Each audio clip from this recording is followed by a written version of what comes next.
नमस्कार साथियों, UGC net की एमसीक्यू सीरीज में आपका स्वागत है। अब हम अपनी जो हिंदी भाषा उद्भव और विकास जो भाषा खंड वाली जो क्लास है उसको कंटिन्यू करते हैं। और आज का जो सेशन का जिसमें जो प्रश्न हमने जो शुरुआत में जिस सेशन में जो लिए हैं वो हरियाणा असिस्टेंट प्रोफेसर 2025 के जो प्रश्न है वो आए हुए हैं। तो ये जो हरियाणा असिस्टेंट प्रोफेसर 2025 का प्रश्न है, भाषा की उत्पत्ति के प्रमुख सिद्धांतों को भाषा की उत्पत्ति के प्रमुख सिद्धांतों को उनके प्रवर्तकों के अनुसार है वो सम्मिलित है, हमको करना है। तो इसमें जो भाषा की जो उत्पत्ति के जो प्रमुख जितने भी सिद्धांत हैं, भाषा की उत्पत्ति के प्रमुख सिद्धांतों को उनके प्रवर्तकों के अनुसार है वो सम्मिलित है, वो करना है। ऑप्शन है हमारे पास संकेत सिद्धांत, इंगित सिद्धांत, संपर्क सिद्धांत, समन्वय सिद्धांत, और एक तरफ ऑप्शन है डॉक्टर राय, जी रेवेज, हेनरी स्वीट और रूसो। तो भाषा की उत्पत्ति से संबंधित विभिन्न प्रकार के जो विद्वानों ने नाम दिए, भाषा की उत्पत्ति के प्रमुख सिद्धांतों को उसके प्रवर्तकों के अनुसार वो सम्मिलित है, हमको करना है। तो इसमें संकेत सिद्धांत है, इंगित सिद्धांत है, संपर्क, समन्वय और डॉक्टर राय, जी रेवेज, हेनरी स्वीट और रूसो। तो जो संकेत सिद्धांत है उसके जो प्रतिपादक है वो है रूसो। तो संकेत सिद्धांत का जो मिलान होगा वो होगा रूसो से। ये जो इंगित सिद्धांत है, इंगित सिद्धांत है वो है डॉक्टर राय। संपर्क जो सिद्धांत है वो है जी रेवेज, और जो समन्वय सिद्धांत है उसका है हेनरी स्यूट। तो इस तरीके से जो संकेत सिद्धांत है वो है रूसो, इंगित सिद्धांत है डॉक्टर राय, संपर्क सिद्धांत है वो है जी रेवेज, और समन्वय सिद्धांत है रूसो, और समन्वय सिद्धांत है हेनरी स्यूट। तो ए का 4। तो इस तरीके से जो डी आंसर है वो हमारा सही है। अगला प्रश्न है, निम्नलिखित कथनों पर विचार करना। इसमें जो 4 स्टेटमेंट है और फिर हमको देखना है कि इनमें से जो कौन सा कथन है वो सत्य है। रचना की दृष्टि से संस्कृत, पाली, प्राकृत आदि की भाषा है वो योगात्मक है। आपको ये तो पता ही होगा कि भाषाएं 2 प्रकार की होती हैं, एक होती है संयोगात्मक और एक होता है वियोगात्मक। संयोगात्मक और वियोगात्मक। तो रचना की दृष्टि से संस्कृत, पाली, प्राकृत आदि की भाषा योगात्मक थी। फिर दूसरा स्टेटमेंट है, मध्यकालीन आर्य भाषाओं में ही द्विवचन है वो समाप्त हो गया था। तो आपको पता ही होगा मध्यकालीन आर्य भाषा में कौन कौन सी भाषाएं आती हैं। तो मध्यकालीन जो आर्य भाषाएं उसमें पाली, प्राकृत, अपभ्रंश और भट्ट है वो भाषाएं आती हैं। आधुनिक जो भारतीय आर्य भाषाएं हैं उसका जो विकास है वो 10वीं सदी के बाद से वो प्रारंभ है वो होना जाता है। और आधुनिक भारतीय भाषाओं में प्राकृत और पाली है वो प्रमुख है। उर्दू भाषा के बारे में है, उर्दू वस्तुतः भाषा वैज्ञानिक स्तर पर हिंदी की ही अरबी फारसी परंपरा से प्रभावित है वो एक शैली है। तो इस प्रकार के जो स्टेटमेंट है वो 4 हैं। और ये जो प्रश्न है वो हरियाणा असिस्टेंट प्रोफेसर 2025 का प्रश्न है, और प्रश्न के लेवल से ही इसका जो अंदाजा है वो लगता है कि रचना की दृष्टि से संस्कृत, पाली, प्राकृत आदि की भाषा है वो संयोगात्मक थी। तो ये ऑप्शन है बिल्कुल सही है कि रचना की दृष्टि से है वो संस्कृत, पाली और जो प्राकृत भाषाएं हैं इनकी जो प्रकृति है वो योगात्मक थी। मध्यकालीन आर्य भाषाओं में ही द्विवचन है वो समाप्त हो गया था। तो जो मध्यकालीन आर्य भाषाएं हैं उसमें द्विवचन के साथ ही जो नपुंसक लिंग है वो भी समाप्त हो जाता है। तो इसमें जो द्विवचन है वो भी समाप्त हो जाता है, और इसके साथ में ही इसमें जो नपुंसक लिंग है और 2 ही लिंग बचते हैं। फिर है आधुनिक भारतीय आर्य भाषाओं, तो ये स्टेटमेंट भी सही है। आधुनिक भारतीय आर्य भाषाओं में प्राकृत और पाली प्रमुख है। आपको पता ही होगा कि आधुनिक भारतीय आर्य भाषाओं में पाली और प्राकृत नहीं आता, क्योंकि जो पाली और प्राकृत है वो आता है मध्यकालीन जो आर्य भाषाएं हैं उनमें। फिर अगला प्रश्न है, उर्दू वस्तुतः भाषा वैज्ञानिक स्तर पर हिंदी की ही अरबी फारसी से जो प्रभावित है वो एक शैली है। तो जो उर्दू है वो वस्तुतः, उर्दू क्या है, उर्दू वस्तुतः भाषा वैज्ञानिक स्तर पर हिंदी की ही अरबी फारसी से प्रभावित है वो एक शैली है। उपरोक्त में से जो कौन से कथन है वो सही है। तो जाहिर सी बात पहला, दूसरा और जो 4th स्टेटमेंट है वो हमारा है वो सही है। तो इसका जो डी आंसर है वो सही है। अगला प्रश्न है, अपभ्रंश शब्दों का प्राचीनतम प्रमाणिक उपयोग है वो पतंजलि के महाभाष्य है उसमें मिलता है। तो अगर आपसे पूछा जाए कि जो अपभ्रंश भाषा है उसका जो कालक्रम है वो क्या है, तो आपको पता होगा जो अपभ्रंश भाषा है उसका जो कालक्रम है वो 500 से लेके जो पाली, प्राकृत और अपभ्रंश, तो अपभ्रंश भाषा का काल है वो 500 से लेकर जो 1000 ईस्वी है वो अपभ्रंश का जो काल है वो माना जाता है। अपभ्रंश शब्द का प्राचीनतम प्रमाणिक प्रयोग पतंजलि के महाभाष्य में मिलता है। तृतीय प्राकृत में संस्कृत भाषा आती है, और आविर जो शब्द है वो हिंदी का रूप है। इसे हमारे जो 3 स्टेटमेंट है वो दिए गए हैं। तो अपभ्रंश शब्द का प्राचीनतम जो प्रमाणिक उपयोग है वो पतंजलि के महाभाष्य में मिलता है, ये स्टेटमेंट है वो बिल्कुल सही है। फिर तृतीय प्राकृत में संस्कृत भाषा आती है, तो ये ऑप्शन तो बिल्कुल गलत ही हो जाता है, क्योंकि जो संस्कृत भाषा है वो तृतीय प्राकृत में नहीं आती है, क्योंकि जो संस्कृत भाषा है जो प्राचीन जो आर्य भाषाएं उनके अंतर्गत आती है, और तृतीय प्राकृत है जो प्राकृत है वो 3 भागों में बढ़ती है, तो पाली, प्राकृत और अपभ्रंश, इस तरीके से वो बढ़ता है, तो ये तो स्टेटमेंट है वो गलत ही होगा। आबिर शब्द है वो हिंदी का रूप है। फिर थर्ड स्टेटमेंट है कि जो आबिर शब्द है वो हिंदी का रूप है, तो आबिर शब्द है वो हिंदी का ना होकर वो किस भाषा का शब्द है, वो है संस्कृत भाषा का शब्द। तो ये तीसरा स्टेटमेंट है वो भी हमारा क्या है, गलत हो जाता है। तो अपभ्रंश शब्द का जो प्राचीनतम प्रमाणिक प्रयोग है वो पतंजलि के महाभाष्य में मिलता है, ये स्टेटमेंट सही है। तृतीय प्राकृत में संस्कृत भाषा नहीं आती है, और आबिर शब्द वो किसका, संस्कृत का है। तो इस तरीके से जिसमें कितने कथन है वो सत्य हैं, तो केवल जो एक स्टेटमेंट है वो हमारा सही है। अगला प्रश्न है, स्टेटमेंट दिया गया है, और ये जो स्टेटमेंट है वो दिया गया है हमारी बोलियों के संदर्भ में। पहला स्टेटमेंट है, बोलियों के बनने का कारण है वो प्रमुखतः भौगोलिक है। तो जो बोलियों का जो बनने का जो कारण है वो प्रमुखतः है, वो स्टेटमेंट एक है, भौगोलिक है। फिर दूसरा स्टेटमेंट है हमारे पास, साहित्य की श्रेष्ठता के कारण है कुछ बोलियां हैं वो महत्वपूर्ण है वो हो जाती हैं। तो ये जो दोनों स्टेटमेंट है वो बोलियों के संदर्भ में दिए गए हैं, और बड़ा ही इंटरेस्टिंग प्रश्न है और शानदार प्रश्न है, हरियाणा स्टेट प्रोफेसर 2025 का। आप इसका उत्तर है वो बताइए कि ये जो स्टेटमेंट है इसका जो उत्तर है वो क्या होगा। आपको बताना कि बोलियों के जो बनने का जो प्रमुख कारण है वो भौगोलिक है, एक स्टेटमेंट है। और दूसरा स्टेटमेंट है कि साहित्य की श्रेष्ठता के कारण भी है कुछ बोलियां हैं वो महत्वपूर्ण है वो हो जाती हैं। तो बोलियों के संदर्भ में हम इसका जो उत्तर अगर खोजने का प्रयास करें, तो बोलियों के बनने का प्रमुख कारण है वो भौगोलिक है, ये स्टेटमेंट है वो बिल्कुल सही है। इसका कारण है क्योंकि बोलियां जो बनने का जो प्रमुख कारण है वो भौगोलिक है, और जो स्थान है वो उससे है वो प्रभावित है वो होती हैं। तो जो बोलियां हैं वो भूगोल और स्थान है उससे है, और समय है, इन तीन से है वो प्रभावित है वो होती हैं। तो बोलियां हैं वो किन से प्रभावित होती हैं, तो बोलियां हैं वो स्थान है, भूगोल है और समय है, उससे है वो प्रभावित होती हैं, और उनका बनने का एक प्रमुख कारण भी क्या है, बोलियों का भौगोलिक है। तो ये स्टेटमेंट हमारा सही है। साहित्य की श्रेष्ठता के कारण भी कुछ बोलियां हैं वो महत्वपूर्ण है वो हो जाती हैं। अब सवाल उठता है कि जो साहित्य की जो श्रेष्ठता है उसके कारण है वो कुछ बोलियां हैं क्या महत्वपूर्ण हो जाती हैं। तो ये स्टेटमेंट भी सही है, क्योंकि साहित्य की श्रेष्ठता के कारण कुछ बोलियां महत्वपूर्ण हो जाती हैं। उदाहरण के तौर पर वो ब्रज भाषा है, उसमें इतना साहित्य रचा गया कि वो बोली है वो महत्वपूर्ण हो जाती है। उसी तरीके से अवधी भाषा है, अवधी भाषा में जहाँ एक तरफ है सूफी प्रामुख्यान काव्य रचा गया, तो भाई दूसरी तरफ है जो तुलसी ने जो रामचरितमानस है वो भी किस में भाषा में लिखा है, अवधी भाषा में। तो इस तरीके से ये दोनों की दोनों जो स्टेटमेंट है वो हमारे क्या है, सही है। तो ये आंसर है वो हमारा सही है। अगला प्रश्न है, फिर ये अगला स्टेटमेंट है वो है भाषा के संदर्भ में। पहला स्टेटमेंट है, भाषा है वो यादृच्छिक ध्वनि प्रतीकों की संरचनात्मक व्यवस्था है। पहला स्टेटमेंट है कि भाषा है वो यादृच्छिक ध्वनि संकेतों की जो प्रतीकात्मक है वो व्यवस्था है। पहला स्टेटमेंट है, भाषा यादृच्छिक ध्वनि प्रतीकों की संरचनात्मक व्यवस्था है, अर्थात इस व्यवस्था की अपनी विशेष प्रकार की संरचना है वो होती है।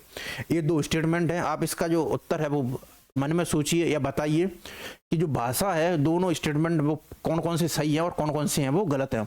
भाषा है वो यादृच्छिक ध्वनि प्रतीकों की संरचनात्मक व्यवस्था है, अर्थात इस व्यवस्था की अपनी विशेष प्रकार की वो संरचना है वो होती है। तो जाहिर सी बात है कि जो भाषा है वो यादृच्छिक ध्वनि प्रतीकों की है वो क्या है, संरचनात्मक है वो व्यवस्था होती है। ये स्टेटमेंट बिल्कुल सही है, और अर्थात इस व्यवस्था की वो अपनी विशेष प्रकार की संरचना होती है। ये स्टेटमेंट भी दोनों सही है, क्योंकि जो प्रत्येक भाषा है वो दूसरी भाषा से अपनी जो मूल संरचना है उसमें अंतर होती है, और हर भाषा की जो अपनी जो विशेष प्रकार की जो संरचना है वो अलग अलग होती है। तो ये दोनों की दोनों जो स्टेटमेंट है वो हमारे क्या है, सही है। अगला प्रश्न है, ब्रज या मध्य देश की भाषा, एक टर्म है इसमें, ब्रज या मध्य देश की भाषा का आश्रय लेकर एक सामान्य साहित्यिक भाषा भी स्वीकृत हो चुकी थी, जो चारणों में एक पिंगल नहीं है, ये है क्या होगा, पिंगल। जो चारणों में क्या कहलाती है, पिंगल भाषा के नाम से पुकारी जाती थी। तो आप जाहिर सी बात है दो आदिकाल की जो शैलियाँ हैं या भाषा शैलियाँ हैं उनसे आप भली भांति परिचित होंगे। वो कौन कौन सी शैलियाँ हैं? वो हैं डिंगल और पिंगल। तो जाहिर सी बात है कि आप आदिकाल की दो जो भाषा शैलियाँ हैं, जो काव्य शैलियाँ हैं, उनसे आप प्रभावित अच्छी तरीके से परिचित होंगे। तो उसमें एक है पिंगल और एक है डिंगल, और यहीं से ये जो क्वेश्चन है वो बना हुआ है हरियाणा असिस्टेंट प्रोफेसर 2025 में। ब्रज या मध्य देश की भाषा का आश्रय लेकर एक सामान्य साहित्यिक भाषा भी स्वीकृत हो चुकी थी, जो चारणों में पिंगल भाषा के नाम से पुकारी जाती थी। दूसरा स्टेटमेंट है, अपभ्रंश के योग से शुद्ध राजस्थानी भाषा का जो साहित्यिक रूप था वो है पिंगल है, वो कहलाता था। तो ये दोनों की दोनों स्टेटमेंट है वो हमारे यहाँ वो पिंगल भाषा है उसके संदर्भ में आए हुए हैं। हमको देखना है कि इसमें कौन सा स्टेटमेंट है वो सही है। तो ब्रज या मध्य देश की भाषा का आश्रय लेकर एक सामान्य साहित्यिक भाषा भी स्वीकृत हो चुकी थी, जो चारणों में पिंगल भाषा के नाम से जानी जाती थी। ये बिल्कुल सही है। और पिंगल में है वो जो श्रृंगार परक जो काव्य है वो पिंगल भाषा है, उसी में ही लिखा गया, क्योंकि जो पिंगल भाषा है वो सरल से है, जो सौंदर्य से परिपूर्ण थी। और यही कारण है कि इसमें जो ब्रज जो मध्य भाषा है उसका जो टोन था, और इसी कारण है इसमें जो श्रृंगार काव्य पिंगल में वो रचा गया है। दूसरा स्टेटमेंट है हमारा, अपभ्रंश के योग से शुद्ध राजस्थानी भाषा का जो साहित्यिक रूप मिलता था वो पिंगल नहीं है, वो हमारा क्या कहलाता है? डिंगल। तो जो अपभ्रंश के योग से शुद्ध राजस्थानी भाषा का जो साहित्यिक रूप है वो क्या कहलाता है? वो पिंगल नहीं कहलाता, वो क्या कहलाता है? डिंगल। और डिंगल है उसमें किस काव्य की रचना हुई है? वो है वीर काव्य की। और पिंगल के अंतर्गत है वो किस काव्य की रचना हुई है? वो है श्रृंगार काव्य की। तो ये पिंगल और जो डिंगल है उनके बारे में जो बेसिक जानकारी, पिंगल है वो ब्रज और मध्य भाषा का टोन उसमें आपको मिलेगा, और जिसमें राजस्थानी भाषा रहेगी, और इसमें जो श्रृंगार परक काव्य रचा जाएगा। और डिंगल में है वो अपभ्रंश की भाषा से शुद्ध राजस्थानी प्रभाव, जिसमें वीर काव्य वो रचा जाता है। तो इस तरीके से पहला स्टेटमेंट सही है हमारा, और जो दूसरा है वो गलत है। तो पहला कथन सही है हमारा, और लेकिन दूसरा कथन है वो सही है, जो सी ऑप्शन है वो हमारा सही है। अगला प्रश्न है, भाषा के संदर्भ में फिर एक क्वेश्चन है, भाषा ही एकमात्र साधन है जो अन्य पशुओं से मनुष्य को पृथक करती है। तो पहला स्टेटमेंट है हमारा कि भाषा ही एकमात्र साधन है जो अन्य पशुओं से मनुष्य को वो पृथक करती है। और दूसरा स्टेटमेंट है, क्योंकि भाषा केवल मनुष्य की अर्जित संपत्ति है। तो हमारे सामने ये दो स्टेटमेंट है वो दिए गए, और आपको चर्चा करने के लिए कौन सा सही है कौन सा गलत है। तो भाषा एकमात्र साधन है जो अन्य पशुओं से मनुष्य को पृथक करता है, ये ऑप्शन तो बिल्कुल भी गलत है कि भाषा एकमात्र ऐसा साधन है जो अन्य पशुओं को मनुष्य से पृथक करता है, गलत है। क्योंकि भाषा केवल मनुष्य की अर्जित संपत्ति है, बिल्कुल सही है। भाषा है वो मनुष्य की पैतृक संपत्ति नहीं होती है, बल्कि वो उसकी क्या होती है? अर्जित संपत्ति होती है। और भाषा है वो मनुष्य अपने जो समाज है उससे वो सीखता है। तो भाषा एकमात्र साधन जो अन्य मनुष्य, ये स्टेटमेंट गलत है, क्योंकि भाषा केवल मनुष्य की अर्जित संपत्ति है, गलत है। भाषा है वो मनुष्य की जो अर्जित संपत्ति है, ये स्टेटमेंट है बिल्कुल सही है। और भाषा है वो एक अर्जित संपत्ति होती है, ना कि पैतृक संपत्ति, और व्यक्ति इसे समाज से प्राप्त करता है। तो इस तरीके से जो कथन एक है वो हमारा गलत है, लेकिन दूसरा जो कथन है वो हमारा सही है। अगला प्रश्न है, ये अफ्रीका जो भाषाएं हैं कॉन्टिनेंटल है, एक तरफ महाद्वीप है, और उनका जो कौन कौन सी भाषाएं हैं उसमें प्रचलित है उसकी चर्चा मिलान है वो करना। ये भी हरियाणा असिस्टेंट प्रोफेसर 2025 का प्रश्न है। एक तरफ है अफ्रीका खंड, यूरेशिया खंड, अमेरिका खंड और प्रशांत महासागरीय खंड। तो हमारी तरफ 4 खंड दिए गए हैं, अफ्रीका खंड, यूरेशिया खंड, अमेरिका खंड और प्रशांत महासागरीय खंड। फिर दूसरी तरफ है सूडान, चीनी, अमेरिकी परिवार और मल्य और मलेशियन परिवार। तो एक तरफ है अफ्रीकी खंड, यूरेशिया खंड, अमेरिकी खंड और प्रशांत महासागरीय खंड, दूसरी तरफ है सूडान, चीनी, अमेरिकी परिवार, मल्य पॉलिनेशियन परिवार। तो जो अफ्रीका खंड है उसके अंतर्गत सूडान है, ये ऑप्शन बिल्कुल सही है।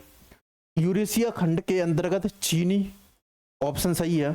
अमेरिका खंड के अंतर्गत है अमेरिकी परिवार है, और प्रशांत महासागरीय खंड के अंतर्गत है मल्य पॉलिनेशियन परिवार। तो इस तरीके से जो स्टेटमेंट है वो आमने सामने ही वो है एग्जाम में वो दिए गए हैं। तो अफ्रीका खंड के अंतर्गत क्या आएगा? सूडान, यूरेशिया के अंतर्गत चीनी, अमेरिका के अंतर्गत अमेरिकी परिवार और प्रशांत महासागरीय खंड के अंतर्गत है मल्य पॉलिनेशियन परिवार। इस तरीके से ये हमने जो आज की जो सेशन है उसमें जो शुरुआत के जो 7-8 प्रश्न वो किए हैं वो हरियाणा असिस्टेंट प्रोफेसर है वो 2025 है उनके प्रश्न थे। और आगे जो हमें ये जो प्रश्न जो सॉल्व करेंगे वो यूजीसी नेट के में जितने भी प्रीवियस ईयर्स में आए हुए प्रश्न है उनको सॉल्व करेंगे। तो पहला प्रश्न है, मैथिली का जो विकास है वो किस अपभ्रंश है उससे है वो माना जाता है। तो पहला प्रश्न है कि जो मैथिली का जो विकास है वो किस अपभ्रंश है उससे माना जाता है।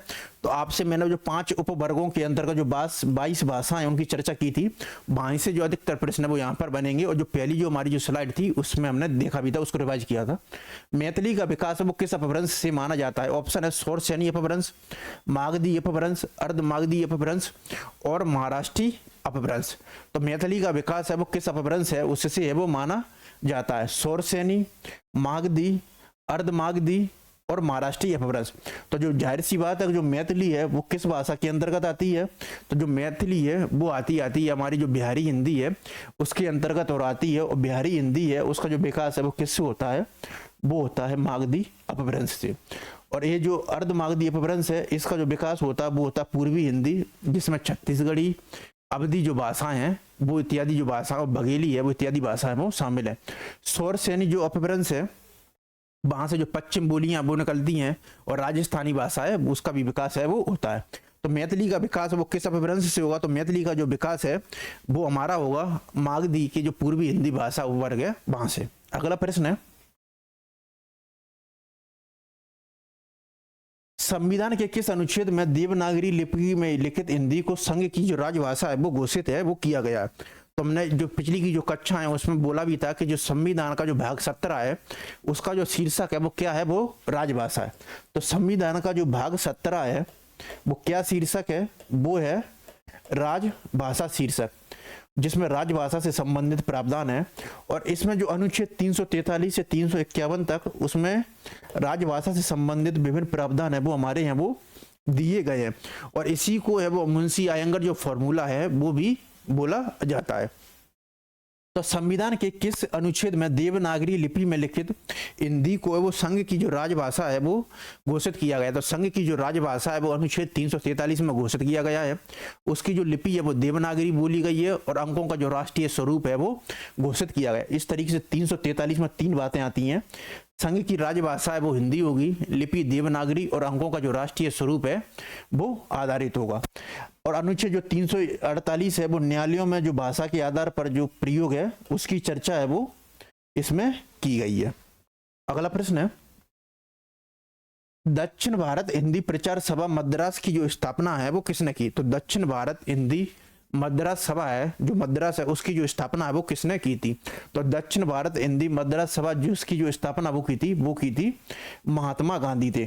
महात्मा गांधी ने। और हिंदी भाषा के प्रचार प्रसार में और हिंदी को जो राजभाषा बनाने में और दक्षिण भारत में हिंदी को प्रचार प्रसार करने में ये जो दक्षिण भारत हिंदी प्रचार सभा मद्रास है इसकी बड़ी महत्वपूर्ण भूमिका है वो रही थी। और इसका जो कार्यालय है वो कहाँ पर है, वो चेन्नई है, क्योंकि मद्रास का जो नाम परिवर्तित करके वो क्या हो गया है, चेन्नई। अगला प्रश्न है, कौन सी बोली है वो पश्चिमी हिंदी की नहीं है। तो जो बोलियों का एक वर्गीकरण है वो पश्चिमी हिंदी है और पूर्वी हिंदी है, उनमें भी किया जाता है। और उनमें हमको देखना है कि कौन सी बोली है वो पश्चिमी हिंदी की नहीं है। तो जो ब्रज है वो तो शौरसेनी अपभ्रंश की जो पश्चिमी हिंदी है उससे निकली है, तो जाहिर सी बात है ये तो सही है। इसके अलावा जो खड़ी बोली है, एक खड़ी बोली भी है वो पश्चिमी हिंदी है उससे निकली हुई है। बुंदेली भी निकली हुई है। लेकिन जो बघेली है इसका जो विकास है वो किससे होता है। तो जो बघेली है इसका जो विकास है वो अर्धमागधी के जो पूर्वी हिंदी वर्ग है उसके अंतर्गत है वो होता है। तो अर्धमागधी के जो पूर्वी हिंदी वर्ग है उसमें क्या आती है, बघेली। और कई लोग है वो बघेली है इसको है वो दक्षिणी अवधि है उसकी भी संज्ञा वो देते हैं। तो अगर आपसे पूछा जाए कि बघेली को अन्य किस नाम से बोला जाता है तो कई लोग है वो इसको है वो दक्षिणी अवधि है उसके नाम से भी संबोधित है वो करते हैं। तो ये इसके बारे में बघेली भाषा है उसके बारे में वो रखने की बात है। इसके अलावा जो बघेली भाषा है उसमें जो लोक साहित्य वो ही ज्यादा है वो रचा गया है। बघेली भाषा के अगर प्रमुख साहित्यकार की चर्चा करें उसमें सैफुद्दीन केकू और काकू वगैरह जो फेमस है वो बघेली साहित्यकार है। निम्नलिखित में से जो कौन सी बोली है वो पूर्वी हिंदी की नहीं है। अब हमको देखना है कि निम्नलिखित में से जो कौन सी बोली है वो पूर्वी हिंदी की नहीं है। ऑप्शन है अवधी, बघेली, छत्तीसगढ़ी और मालवी। तो इसमें जो पूर्वी हिंदी की जो तीनों की तीनों बोलियां हैं अवधी, बघेली और छत्तीसगढ़ी, इन तीनों का विकास ही वो क्या है, अर्धमागधी अपभ्रंश की जो पूर्वी हिंदी है उससे होता है। लेकिन ये जो मालवी जो है इसका जो विकास है वो सौर सैनी अपभ्रंश है। तो इसका जो विकास है वो किससे हो रहा है, वो हो रहा है इसका सौर सैनी अपभ्रंश के राजस्थानी उपभाषा वर्ग है, उससे इसका जो विकास है वो मालवी का हो रहा है, राजस्थानी उपभाषा वर्ग से। और ये जो राजस्थानी उपवर्ग जो भाषा वर्ग है वो कौन सी वर्ग प्रधान भाषा है, वो है टा वर्ग प्रधान भाषा। इसके अलावा राजस्थानी भाषा, इसके बारे में एक और इंटरेस्टिंग बात ये है कि जो राजस्थानी भाषा है इसे अपभ्रंश की जो जेठी और नीटी है उसकी संज्ञा दी जाती है। तो राजस्थानी भाषा है इसे अपभ्रंश की जेठी और नीटी भाषा है उसकी संज्ञा भी वो दी जाती है। आने वाले समय में ये प्रश्न है वो बनेगा कि अपभ्रंश की जो जेठी नीटी भाषा है वो कौन सी भाषा बोला जाता है, तो अपभ्रंश की जो जेठी और नीटी भाषा है उसको बोला जाता है राजस्थानी भाषा। अगला प्रश्न है, ब्रजबोली का जो प्रयोग है वो कहां पर होता है। बहुत ही शानदार प्रश्न है ये ब्रजबोली। आप इससे कंफ्यूज मत कीजिए कि ये ब्रज भाषा है, ये ब्रज भाषा नहीं है, ये ब्रजबोली का टोन है वो अलग है। तो जो ब्रजबोली का जो प्रयोग का जो क्षेत्र है वो कहां पर है, तो जो ब्रजबोली का जो प्रयोग का जो क्षेत्र है वो है बंगाल में। तो ब्रजबोली है वो कहां पर बोली जाती है, ब्रज भाषा से अलग करने के लिए इसको ब्रजबोली नाम दिया जाता है, और ये ब्रजबोली बोली जाती है बंगाल में। और ब्रजबोली का जो सर्वप्रथम जो प्रयोग है वो बंगाली कवि हैं ईश्वर चंद्र गुप्त ने उन्होंने किया था। तो ये जो ब्रजबोली है इसका जो सर्वप्रथम प्रयोग है वो बंगाली कवि ईश्वर चंद्र गुप्त के द्वारा है वो किया गया था। तो इस तरीके से जो ब्रजबोली है वो कहां पर बोली जाती है, तो जो ब्रजबोली है वो बोली जाती है बंगाल में। और बंगाल के कवि हैं जो ईश्वर चंद्र गुप्त है उन्होंने है वो इसका जो प्रयोग है वो सर्वप्रथम है वो किया था।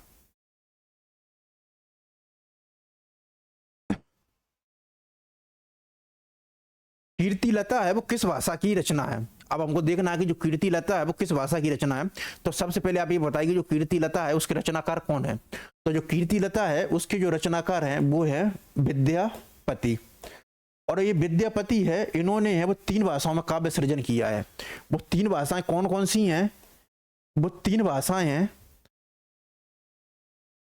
वो 3 भाषाएं हमारे पास। एक तो है संस्कृत, एक भाषा है इनकी मैथिली, इसी कारण इनको मैथिल कोकली भी बोलते हैं, और तीसरी भाषा है इनकी अभट्ट। तो जो विद्यापति हैं इन्होंने है वो 3 भाषाएं हैं उनमें है वो काव्य सृजन है वो किया है। और विद्यापति की जो कीर्ति लता है वो ख्याति है वो किनके कारण है, वो विद्यापति की जो ख्याति है वो है विद्यापति पदावली के कारण, जो कि किस भाषा में लिखी गई है, वो लिखी गई है मैथिली भाषा है उसमें। तो कीर्ति लता है वो किस भाषा की रचना है, जो कीर्ति लता की जो भाषा है वो है अभट्ट। और इस भाषा में ये पता चलता है कि अपभ्रंश के बाद वो संक्रमणकालीन रूप में है वो अभट्ट भाषा है उसका भी उद्गम होता है। और अभट्ट भाषा को है विद्यापति ने कीर्ति लता में बोला देसिल वायना सबजन अभट्टा। तो वो अभट्ट भाषा की जो कीर्ति लता है उसमें बोलते हैं देसिल वायना सबजन अभट्टा। इसके अलावा जो विद्यापति की पदावली है उस पर भी काफी जो हिंदी में जो आलोचक जो विवाद है वो रहा है कि ये श्रृंगार परक है कि भक्ति परक है। तो उसके विरोध में आचार्य रामचंद्र शुक्ल ने बोला था कि आध्यात्मिक रंग के चश्मे है वो आजकल काफी सस्ते हैं वो हो गए हैं। अगला प्रश्न है, और विद्यापति की 3 भाषा वो बड़ी प्रसिद्ध है, एक तो विद्यापति पदावली, कीर्ति लता और कीर्ति पताका। अगला प्रश्न है, हिंदी भाषा की मानकीकरण का सचेत प्रयास है वो किस पत्रिका है उसमें किया गया था।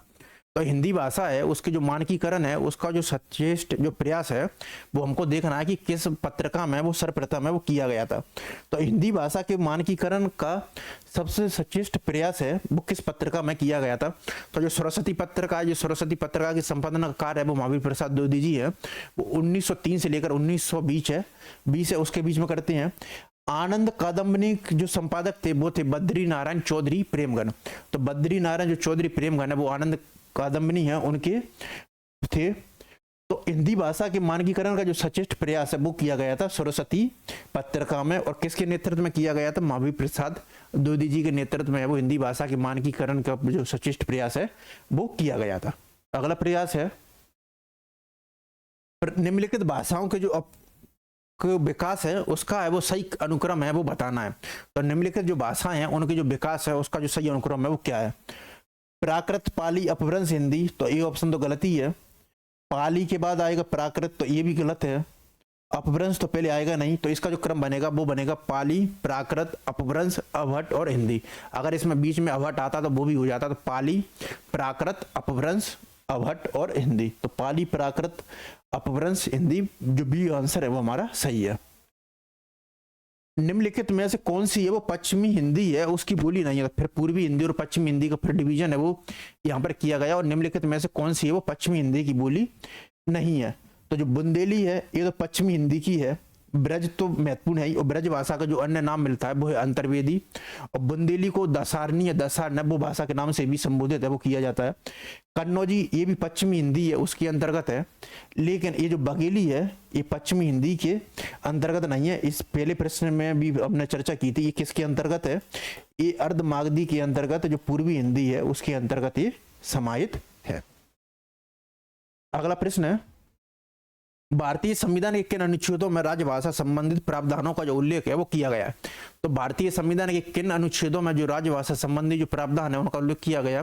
तो भारतीय संविधान का जो भाग 17 है उसमें अनुच्छेद 343 से लेकर 351 तक है, उसमें राजभाषा से संबंधित जो प्रावधान है उनका उल्लेख है वो किया गया। तो भारतीय संविधान के भाग 17 जो शीर्षक है उसमें अनुच्छेद 347 से लेकर 317 तक में है वो राजभाषा से संबंधित प्रावधानों का उल्लेख है वो किया गया है। अगला प्रश्न है, दक्षिण भारत हिंदी प्रचार सभा का जो मुख्यालय है वो कहां पर स्थित है। तो दक्षिण भारत हिंदी प्रचार सभा है, इसकी स्थापना किसके द्वारा की गई थी।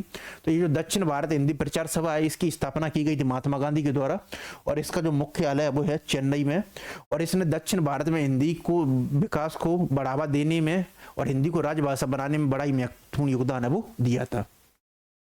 मुंडा भाषा परिवार का जो क्षेत्र है वो कौन सा है। अब हमको देखना है कि इसमें जो मुंडा भाषा परिवार है उसका जो क्षेत्र है कौन सा। तो मुंडा भाषा परिवार है उसका क्षेत्र कौन सा। ऑप्शन है हमारे पास राजस्थान, मध्य प्रदेश, तमिलनाडु और छोटा नागपुर।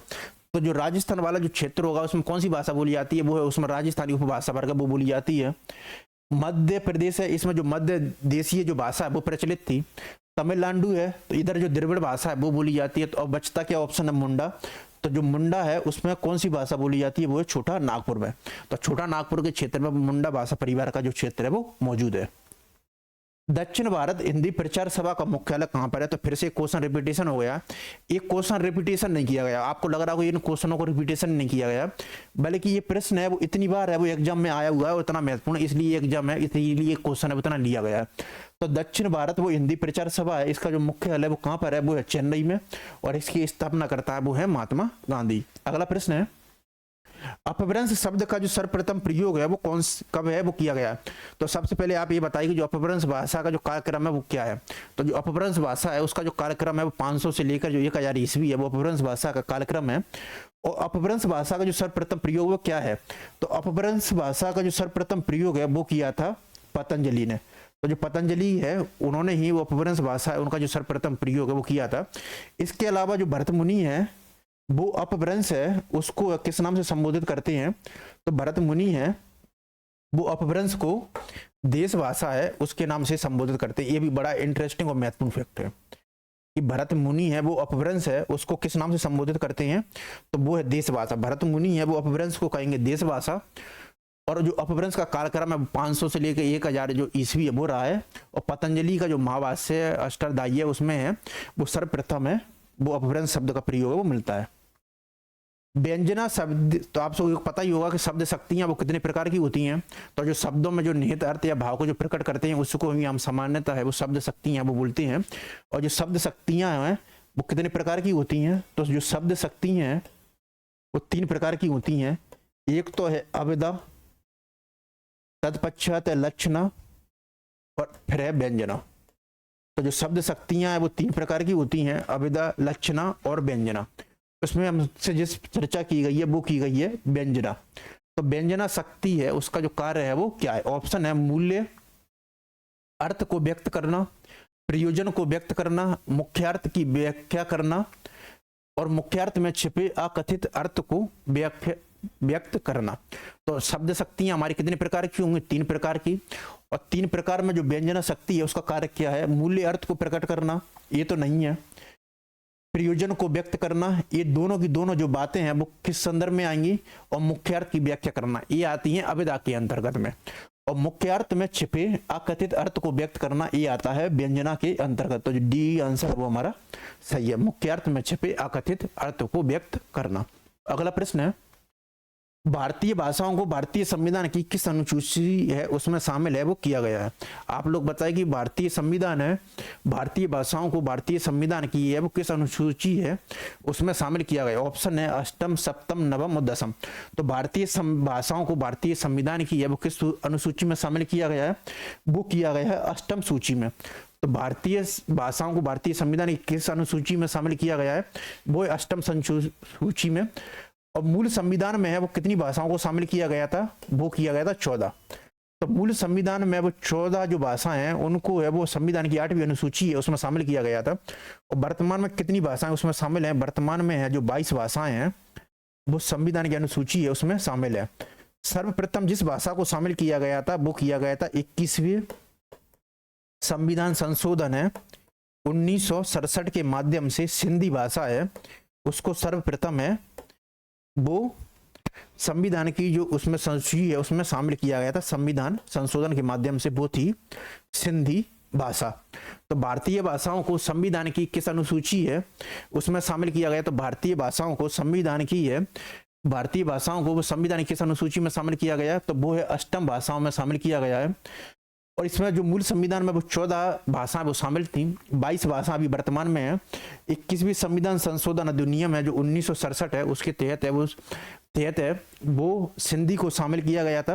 और 71वें संविधान संशोधन 1992 के तहत नेपाल, मणिपुर और कोंकणी है उसको शामिल किया गया था। तो जो 71वां संविधान संशोधन है 1992 है उसके अंतर्गत 3 भाषाओं को शामिल किया गया था। वो 3 भाषाएं थी नेपाली, मणिपुरी और कोंकणी।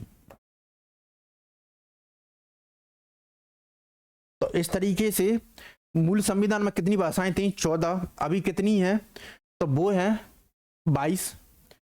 21वें संशोधन के द्वारा 1967 के द्वारा सिंधी को, 71वें 1992 के द्वारा नेपाली, मणिपुर और कोंकणी को, फिर 92वें संविधान संशोधन 2003 जो होता है 92वें संशोधन 2003।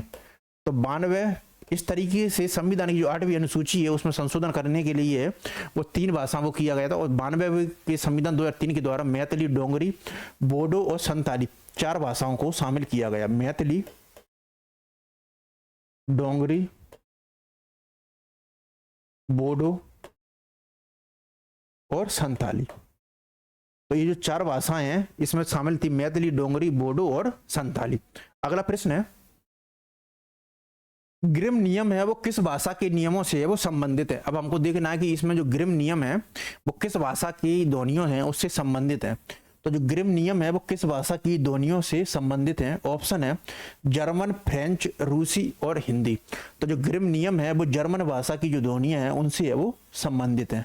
अगर आपसे पूछा जाए कि ग्रिम नियम है किस भाषा की ध्वनियों से संबंधित है तो ग्रिम नियम है वो जर्मन भाषा की ध्वनियां हैं उससे संबंधित है। महात्मा गांधी अंतर्राष्ट्रीय हिंदी विश्वविद्यालय का जो मुख्यालय है वो कहाँ पर है। तो महात्मा गांधी जो अंतर्राष्ट्रीय हिंदी विश्वविद्यालय है इसकी जो स्थापना है वो कहाँ पर है। अब हमको देखना कि महात्मा गांधी जो अंतर्राष्ट्रीय हिंदी विश्वविद्यालय है इसका जो मुख्यालय है वो है वर्धा में, और इसका जो स्थापना वर्ष है वो है वर्ष 1997। अगर आपसे पूछा जाए कि महात्मा गांधी हिंदी विश्वविद्यालय वर्धा है उसका मुख्यालय कहाँ पर है तो वो है वर्धा में। इसका स्थापना वर्ष 1997 में, और इसके द्वारा एक वेबसाइट संचालित की जाती है, उस वेबसाइट का नाम है वो है हिंदी समय। ये प्रश्न भी कई बार एग्जाम में आया हुआ है। तो महात्मा गांधी हिंदी अंतर्राष्ट्रीय विश्वविद्यालय वो कहाँ पर है वो है वर्धा में। इसका प्रकाशन वर्ष 1997 में, और इसके द्वारा एक वेबसाइट संचालित की जाती है हिंदी को साहित्य को प्रेरित करने के लिए, वो है हिंदी समय.com। खड़ी बोली का प्रयोग है वो सबसे पहले है वो किस पुस्तक है उसमें हुआ है। तो जो खड़ी बोली को हमको देखना है कि खड़ी बोली है उसका जो प्रयोग है वो सबसे पहले है वो किस पुस्तक में होता है। ऑप्शन है भक्ति सागर, सुख सागर, काव्य सागर और प्रेम सागर। तो जो खड़ी बोली है उसका जो सबसे पहले जो प्रयोग है जो लल्लू लाल की जो प्रेम सागर है उसमें है वो होता है। तो खड़ी बोली का सबसे पहले जो प्रयोग है वो लल्लू लाल की प्रेम सागर पुस्तक है वो उसमें होता है। और खड़ी बोली के जो आरंभिक प्रयोगकर्ताओं में जो लल्लू लाल है उनका नाम है वो महत्वपूर्ण रहा है। तो खड़ी बोली का सबसे पहले प्रयोग किस पुस्तक में हुआ है, वो हुआ लल्लू लाल की प्रेम सागर में। नागरी लिपि का जो विकास है वो किस लिपि से वो हुआ है। अब हमको देखना है कि जो नागरी लिपि है उसका जो विकास है वो किस लिपि से वो होता है। ऑप्शन है खरोष्टी, ब्राह्मी, नागरी लिपि और हिब्रू। तो जो नागरी लिपि है उसका विकास है वो किस लिपि से होता है, तो नागरी लिपि है उसका जो विकास होता है वो होता है ब्राह्मी लिपि से। तो जो नागरी लिपि है उसका जो विकास है वो होता है ब्राह्मी लिपि से। और जो ब्राह्मी लिपि है वो लगभग गुप्त काल जब होता है 350 ईस्वी के आसपास, वो दो भागों में बढ़ जाती है। जो उत्तर वाला जो क्षेत्र है उसको नागरी बोलते हैं देवनागरी, और जो दक्षिण वाला जो क्षेत्र है उसको बोलते हैं हम नंदी नागरी के नाम से। दक्षिण भारत हिंदी प्रचार सभा का मुख्यालय वो कहाँ पर है, तो ये फिर से एग्जाम में आया हुआ प्रश्न है। तो आप देख सकते हैं ये एग्जाम में कितनी बार पूछा गया है। तो दक्षिण भारत हिंदी प्रचार सभा का जो मुख्यालय है वो कहाँ पर है, वो है मद्रास में। आप इससे कंफ्यूज नहीं कीजिए क्योंकि मद्रास है, इसी का जो नाम परिवर्तित है वो करके क्या कर दिया गया था, चेन्नई। तो चेन्नई और मद्रास में से जो भी ऑप्शन देखे आपको वो क्या है, वो सही है। और इसकी स्थापना करता थे वो थे महात्मा गांधी। पा ध्वनि है उसका जो उच्चारण स्थान है वो क्या है। अब हमको देखना है कि इसमें जो पा ध्वनियां हैं वो उसका जो उच्चारण स्थान है वो क्या है। ऑप्शन है दंत्य, ओष्ठ्य, मूर्धन्य और कंठ्य। तो जो 5 प्रकार की ध्वनियां हैं उनको का वर्ग, चा वर्ग, टा वर्ग, ता वर्ग और पा वर्ग, इन तीनों के बीच में, 5 के बीच में है वो माना जाता है। तो इसमें जो पा ध्वनियों का वर्ग है वो पूछा गया है। तो का वर्ग, चा, टा और तापा। तो कंठ, तालव्य, दंत्य, मूर्धन्य और ओष्ठ्य, ये इनका है वो क्रम रहता है। तो इस तरीके से पा ध्वनियों का जो उच्चारण स्थान होगा वो क्या कहलाएगा, वो कहलाएगा ओष्ठ्य। निम्नलिखित बोलियों में से कौन सी बोली है वो उत्तर प्रदेश है न में नहीं बोली जाती है। इससे पहले प्रश्न में हमने चर्चा की थी कि भाषा का जो संबंध है वो सामान्यतः वो किससे होता है, वो होता है भौगोलिक क्षेत्र से। अब हमको देखना है कि निम्नलिखित में से कौन सी बोली है वो उत्तर प्रदेश में नहीं बोली जाती है। तो एक बोली है अवधी। तो अवध वाला जो क्षेत्र है उसमें अवधी बोली है वो बोली जाती है। और ये जो क्षेत्र है वो किसके अंतर्गत आता है, यूपी के अंतर्गत, सही है। ब्रज, ये मथुरा के आसपास का क्षेत्र है, ये भी यूपी के अंतर्गत है। खड़ी बोली है ये भी है, वो यूपी में बोली जाती है। लेकिन इनमें से जो भाषा नहीं बोली जाती है वो है मैथिली, क्योंकि जो मैथिली है वो जो बिहार का जो क्षेत्र है, मैथिला जो रीजन है वहां पर ये बोली जाती है। तो जो डीसी आंसर है वो हमारा सही है। हिंदी को राजभाषा के रूप में वो मान्यता है वो कब मिली। अब हमको देखना है कि जो हिंदी है इसको है वो राजभाषा है उसके रूप में वो मान्यता है वो कब मिली। ऑप्शन है 26 जनवरी 1950, 14 सितंबर 1949, 15 अगस्त 1947 और 14 सितंबर है वो 1955। तो हिंदी को जो राजभाषा के रूप में मान्यता है वो मिली थी 14 सितंबर है 1949। यही कारण है कि हम जो 14 सितंबर है उसको है वो राष्ट्रीय हिंदी दिवस है वो मनाते हैं। तो हिंदी को राजभाषा के रूप में मान्यता है वो कब मिली थी, 14 सितंबर है 1949 है। और इसी कारण है वो 14 सितंबर को हम क्या मनाते हैं, वो है राष्ट्रीय हिंदी दिवस। तो 14 सितंबर 1949 को हिंदी को है वो राष्ट्रीय भाषा है उसके रूप में मान्यता मिली थी। और इसी कारण हम 14 सितंबर को राष्ट्रीय हिंदी दिवस मनाए जाते हैं। अब सवाल उठता है कि विश्व हिंदी दिवस है वो कब मनाया जाता है। तो जो विश्व हिंदी दिवस है उसको मनाते हैं हम 10 जनवरी को। तो विश्व जो हिंदी दिवस है वो हमारा रहता है 10 जनवरी को। तो विश्व हिंदी दिवस है वो है 10 जनवरी को। और राष्ट्रीय हिंदी दिवस है वो है 14 सितंबर को, क्योंकि 14 सितंबर 1949 को हिंदी को है वो राष्ट्रभाषा के रूप में मान्यता है वो मिली थी। अगला प्रश्न है कि जो छा ध्वनियां हैं उनका जो उच्चारण स्थान है वो क्या है।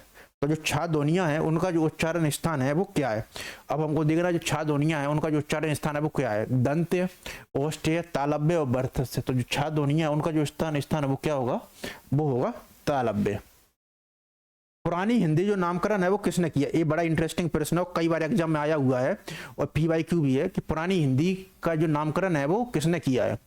ऑप्शन है हजारी प्रसाद द्विवेदी जी, रामचंद्र शुक्ल, इंशाअल्लाह खां की जो रानी केतकी की कहानी है वो बड़ी फेमस है। तो इंशाअल्लाह खां की जो कौन सी पुस्तक प्रसिद्ध है वो है रानी केतकी की कहानी। ये क्या चंद्रधर शर्मा गुलेरी, यानी कि आपने जो उसने कहा था कहानी है वो तो आपने पढ़ाई होगा। और अपने जीवन काल में इन्होंने 3 ही कहानियां लिखी हैं, वो है सुखमय जीवन, बुद्धू का कांटा और उसने कहा था। तो पुरानी हिंदी नामकरण है वो किसने किया था? ऑप्शन है हजारी प्रसाद द्विवेदी जी, रामचंद्र शुक्ल, इंशाअल्लाह खां, चंद्रधर शर्मा गुलेरी। तो जो पुरानी हिंदी नामकरण है वो करते हैं चंद्रधर शर्मा गुलेरी। यही जो सबसे पहले व्यक्ति हैं जो पुरानी अपभ्रंश है और उसको है वो पुरानी हिंदी है वो नामकरण के रूप में है वो संबोधित करते हैं। तो चंद्रधर शर्मा गुलेरी है, उन्होंने ही सर्वप्रथम है जो पुरानी अपभ्रंश है उसको वो पुरानी हिंदी है उसके रूप में संबोधित है वो करते हैं। इनमें से कौन सी है वो राजस्थानी बोली है वो नहीं है? तो राजस्थानी बोली है वो उसका विकास वो किस तरीके से होता है? तो राजस्थानी बोली है वो सौरसेनी जो अपभ्रंश है उसके जो राजस्थानी भाषा वर्ग है उसके अंतर्गत इसका विकास होता है। कौन सी बोली है वो राजस्थानी बोली नहीं है? मारवाड़ी तो राजस्थानी बोली के अंतर्गत आती है, मेवाती भी आएगी और मालवी भी आएगी। इनमें जो बुंदेली बोली है वो राजस्थानी हिंदी है उसके अंतर्गत, राजस्थानी बोली है उसके अंतर्गत है वो नहीं आती है। इनमें से काशी नागरी प्रचारिणी सभा के संस्थापकों में कौन था नहीं था? तो ये जो काशी नागरी प्रचारिणी सभा इसका मुख्यालय कहां पर है? तो काशी नागरी प्रचारिणी सभा इसका जो मुख्यालय वो काशी वाराणसी में है। और इसकी जो स्थापना काशी नागरी प्रचारिणी सभा की स्थापना होती है 16 जून 1893 को।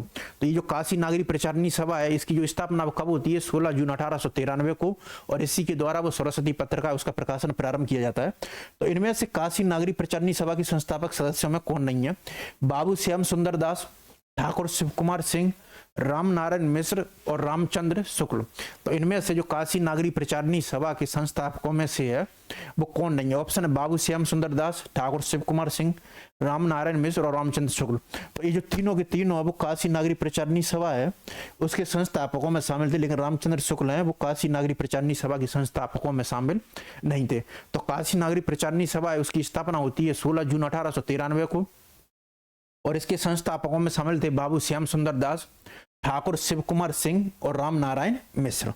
अगला प्रश्न है इनमें से कौन सी है वो पश्चिमी हिंदी है उसकी बोली है वो नहीं है? तो इनमें से जो कौन सी जो बोली है वो कौन सी है वो पश्चिमी हिंदी है उसकी बोली है वो नहीं है? ऑप्शन है कोरवी, बुंदेली, मारवाड़ी और कन्नौजी। तो जो पश्चिमी हिंदी है उसकी बोली है वो नहीं है। तो उसमें से पश्चिमी हिंदी की बोली नहीं है कोरवी, बुंदेली, मारवाड़ी और कन्नौजी। तो इनमें से हमको देखना कि इनमें से कौन सी है वो पश्चिमी बोली है उसकी बोली नहीं है। तो ये जो कन्नौजी है ये तो पश्चिमी हिंदी है उसके अंतर्गत है वो आती है। मारवाड़ी है ये राजस्थानी हिंदी है, पश्चिमी हिंदी वर्ग की भाषा उसके अंतर्गत आती है। ये बुंदेली भी उसके अंतर्गत आती है। लेकिन ये जो मारवाड़ी है एक पश्चिमी हिंदी है उसके अंतर्गत नहीं आएगी। जो मारवाड़ी है वो किसके अंतर्गत आती है? वो होती है राजस्थानी हिंदी है उसके अंतर्गत। तो पश्चिमी हिंदी की बोली ये नहीं है तो ये है, क्योंकि ये किसके अंतर्गत आ रही है? ये आ रही है राजस्थानी हिंदी के अंतर्गत सौरसेनी अपभ्रंश में। और बाकी जो तीनों के तीन है वो कौन सी है? पश्चिमी हिंदी है उसमें आती है। हिंदी भाषा का जो संबंध है वो किससे है? अब सवाल अगला प्रश्न है कि जो हिंदी भाषा है उसका जो संबंध है वो किससे? ऑप्शन है सौरसेनी अपभ्रंश, अपभ्रंश, पश्चिमी प्राकृत और प्राकृत। तो हमको देखना है कि जो हिंदी भाषा है उसका जो संबंध है वो किससे? ऑप्शन है सौरसेनी अपभ्रंश, अपभ्रंश, पश्चिमी प्राकृत और अपभ्रंश। तो जाहिर सी बात है आपने अगर हिंदी भाषा का जो डिवीजन उसमें उनकी बोलियों का जो वर्गीकरण अगर देखा होगा तो हिंदी भाषा का जो संबंध है वो किससे आता है? वो आता है सौरसेनी अपभ्रंश से। तो हिंदी भाषा की जो जननी है वो कौन है? वो है सौरसेनी अपभ्रंश। और सौरसेनी को ही जो हिंदी भाषा की जननी है वो माना जाता है। तो हिंदी भाषा का संबंध है वो है सौरसेनी अपभ्रंश से। नागरी प्रचारिणी सभा काशी की जो संस्थापकों में थे कौन थे? तो काशी नागरी प्रचारिणी सभा की जो स्थापना कब होती है? वो होती है 16 जून 1893। और इसके संस्थापकों में रत्नाकर और शिव प्रसाद गुप्त, ये ऑप्शन तो गलत ही है, प्रताप नारायण मिश्र और बालकृष्ण भट्ट। ये जो प्रताप नारायण मिश्र हैं और बालकृष्ण भट्ट हैं इनको है वो आचार्य रामचंद्र शुक्ल अपनी हिंदी साहित्य का जो इतिहास है उसमें हिंदी का जो एडिशन है उसकी संज्ञा वो देते हैं। आचार्य रामचंद्र शुक्ल भारत हिंदू ये भी नहीं है। ये जो शिव कुमार सिंह है और बाबू श्याम सुंदर दास हैं ये काशी नागरी प्रचारिणी सभा है उसके हैं जो संस्थापकों में वो शामिल है। तो काशी नागरी प्रचारिणी सभा की संस्थापकों में कौन है? वो शिव कुमार सिंह है और बाबू श्याम सुंदर दास। भरत मुनि ने अपभ्रंश को नाम है वो क्या दिया? इससे पिछले प्रश्न में मैंने आपको चर्चा भी की थी कि भरत मुनि है वो अपभ्रंश को है वो क्या किस नाम से संबोधित करते हैं? तो भरत मुनि है वो अपभ्रंश है उसको है वो देश भाषा है उसके नाम से संबोधित है वो करते हैं। तो भरत मुनि है वो अपभ्रंश को किस नाम से संबोधित करते हैं? तो भरत मुनि है वो अपभ्रंश है उसको देश भाषा के नाम से संबोधित करते हैं। हिंदुस्तानी भाषा है उसका जो रूप है वो क्या है? बड़ा इंटरेस्टिंग प्रश्न है। आप बताइए कि जो हिंदुस्तानी जो भाषा है उसका जो रूप है वो क्या होगा? एक है संस्कृत निष्ठ, हिंदी उर्दू मिश्रित, दक्कनी हिंदी और ब्रज अवधी का मिश्रित रूप। तो आप बताइए कि जो हिंदुस्तानी भाषा है उसका जो मिश्रित रूप है वो क्या है? एक है संस्कृत निष्ठ, हिंदी उर्दू मिश्रित, दक्कनी हिंदी और ब्रज अवधी का मिश्रित रूप। तो जो हिंदुस्तानी भाषा का जो अर्थ लिया जाता है वो लिया जाता है हिंदू उर्दू और मिश्रित से। तो हिंदुस्तानी भाषा है उसका वो अर्थ है वो क्या होता है? वो होता है हिंदी उर्दू मिश्रित भाषा से। इनमें से कौन सी बोली है वो पश्चिमी वर्ग की जो बोली है वो नहीं है? फिर हमारा फिर प्रश्न आ गया पूर्वी और पश्चिमी के अंतर्गत इनमें से जो कौन सी बोली है वो पश्चिमी हिंदी की वर्ग की नहीं है। ऑप्शन है बांगड़ू, ब्रज, कन्नौजी और छत्तीसगढ़ी। बांगड़ू, ब्रज, कन्नौजी और छत्तीसगढ़ी। अब आपको बताना कि बांगड़ू है वो किस भाषा का नाम है? तो जो हरियाणवी भाषा है उसी को हम क्या बोलते हैं? बांगड़ू या जाटवी। तो जो हरियाणवी जो भाषा है उसी का जो अन्य नाम क्या है वो है बांगड़ू और जाटवी। ब्रज भाषा है उसको अन्य नाम से संबोधित किया जाता है वो है अंतर्वेदी। फिर है कन्नौजी। तो इनमें से जो पश्चिमी हिंदी की जो वर्ग की बोली नहीं है इनमें से जो बांगड़ू है, ब्रज है और कन्नौज। तो जो बांगड़ू, ब्रज और कन्नौज ये तीनों की तीनों है वो पश्चिमी बोली है उसके अंतर्गत आती है। लेकिन ये जो छत्तीसगढ़ी है ये पश्चिमी हिंदी वर्ग के अंतर्गत नहीं आती है। ये जो छत्तीसगढ़ी है वो किसके अंतर्गत आती है? वो आती है पूर्वी हिंदी के अंतर्गत, अर्धमागधी के अंतर्गत। अर्धमागधी के अंतर्गत ये किसके अंतर्गत आती है? ये आती है पूर्वी हिंदी वर्ग के अंतर्गत। अगला प्रश्न है वर्तमान समय में संविधान द्वारा जो स्वीकृत भाषाओं की जो संख्या है वो क्या है? तो वर्तमान समय में संविधान द्वारा, इसका अर्थ वो प्रश्न का है वर्तमान समय में संविधान द्वारा 8वीं अनुसूची में स्वीकृत भाषाओं की जो संख्या है वो क्या है? तो इससे वो प्रश्न है वो क्लियर होगा कि वर्तमान समय में संविधान द्वारा स्वीकृत जो भाषाओं की जो संख्या है वो क्या है। तो इससे पिछले प्रश्न में मैंने डिस्कस भी किया था कि जो संविधान जब बना था तो उसमें जो 8वीं अनुसूची में जो भाषाओं की संख्या थी वो कितनी थी? वो थी 14। तो मूल संविधान है उसमें जो 8वीं अनुसूची थी उसमें जो भाषाओं की संख्या थी वो क्या थी? 14। लेकिन वर्तमान में संशोधन करते हुए जो संख्याओं की जो 10 संख्या है वो कितनी हो जाती है 8वीं अनुसूची में?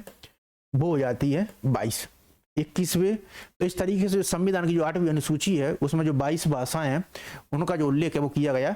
इसके अलावा संविधान का जो अनुच्छेद 344(1) है और संविधान का जो अनुच्छेद 351 है उसमें संविधान की जो 8वीं अनुसूची की जो भाषाएं हैं उनका जो उल्लेख है वो आता है। अगर आपसे पूछा जाए कि संविधान की जो 8वीं अनुसूची है उसमें जो उल्लेख संविधान के कौन से अनुच्छेद हैं तो उसमें 344(1) अनुच्छेद और 351 में। मूल संविधान में 14 भाषाएं थी और वर्तमान में कितनी है? 22।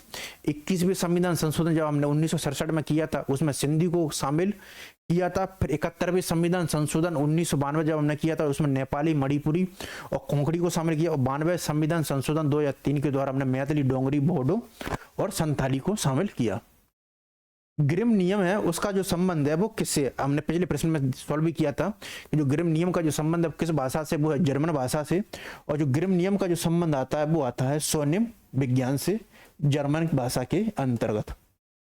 तो जो ग्रिम नियम है उसका जो संबंध है वो किससे? वो जर्मन भाषा से। और ये किससे संबंधित है? वो है स्वनिम विज्ञान से। दक्षिण भारत हिंदी प्रचार सभा है उसका मुख्यालय कहाँ पर? तो दक्षिण भारत जो हिंदी प्रचार सभा है उसका मुख्यालय वो है मद्रास, चेन्नई में। तो दक्षिण भारत हिंदी प्रचार सभा है इसका जो मुख्यालय है वो कहाँ पर? वो है मद्रास, चेन्नई में। और इसके जो स्थापना करता है वो है महात्मा गांधी। संचार माध्यमों में प्रयोग होता है, बड़ा इंटरेस्टिंग प्रश्न है ये और अच्छा PYQ है कि संचार माध्यमों में प्रयोग होता है। ऑप्शन है हिंदी का शासकीय रूप, हिंदी का साहित्यिक रूप, हिंदी का शुद्ध व्याकरणिक रूप और हिंदी का व्यवहारिक रूप। तो संचार माध्यमों है उनमें क्या प्रयोग होता है, तो आप बताइए कि जो संचार माध्यम है उनमें है वो क्या प्रयोग होता है। हिंदी का शासकीय रूप, हिंदी का साहित्यिक रूप, हिंदी का शुद्ध व्याकरणिक रूप और हिंदी का व्यवहारिक रूप। हिंदी का जो व्यवहारिक रूप है वो किस भाषा में प्रयोग होगा, तो जो हिंदी का जो व्यवहारिक रूप है वो आपको जो प्रयोजन मूलक हिंदी है उसमें प्रयोग होता है। ये प्रश्न भी कई बार आता है कि जो हिंदी का जो व्यवहारिक रूप है वो किस में प्रयोग होता है, वो होता है प्रयोजन मूलक हिंदी में। तो हिंदी का जो व्यवहारिक रूप है वो प्रयोजन मूलक हिंदी है, उसमें नजर आएगा। हिंदी का शुद्ध व्याकरणिक रूप, हिंदी का तो संचार माध्यमों में हम क्या प्रयोग करते हैं, तो संचार माध्यमों में हम जो प्रयोग करते हैं वो है हिंदी का शासकीय रूप। तो जो संचार माध्यम होती हैं जो विभिन्न राज्यों या वो अपने जो सरकार उसके द्वारा किया जाता है, तो उसमें जो हिंदी का जो शासकीय रूप यानी जो राजभाषा जो स्वरूप है वो प्रयोग किया जाता है।